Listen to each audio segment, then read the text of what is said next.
how do you look at the gaming market right now and some of the opportunities there that we see Roblox creating versus some of the AR, VR, immersive corporate experience stuff that's being talked up? Yeah, well, look, I think obviously metaverse is being thrown around quite a bit since Facebook and Microsoft came out with their announcements.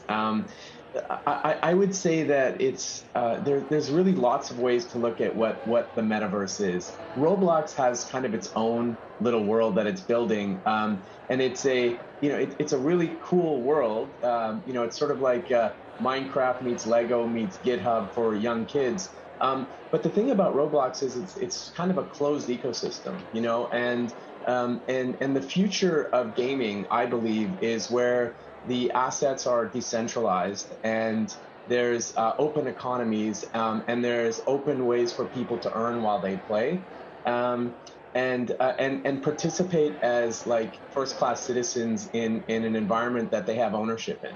So, I hope that sort of makes sense of where I'm going. But essentially, I think that there's worlds where you have augmented reality experiences, you can have VR experiences, and then you can take your assets from different metaverses to other places as well. That's an interesting vision, Rahul, and you talk about Roblox being closed. Some of the open kind of potential beneficiaries of that, if that pans out, seem to me to be Unity, which is public, Epic, which is not at this point, the players that have tools that multiple gaming and 3D players are using to build out experiences. Is that also how you would look at it from an investor perspective?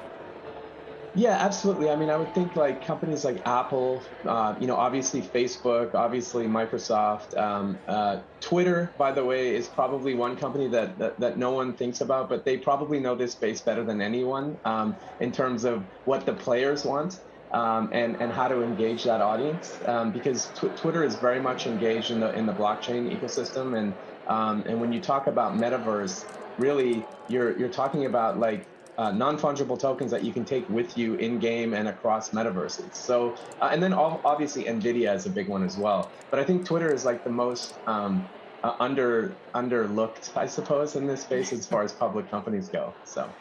Underlooked or underrated. I was actually, Rahul, going to mention Snap. Is that an underrated play? I mean, they're developing all of these augmented reality tools and letting users use them right now. And they're also capturing, a younger generation.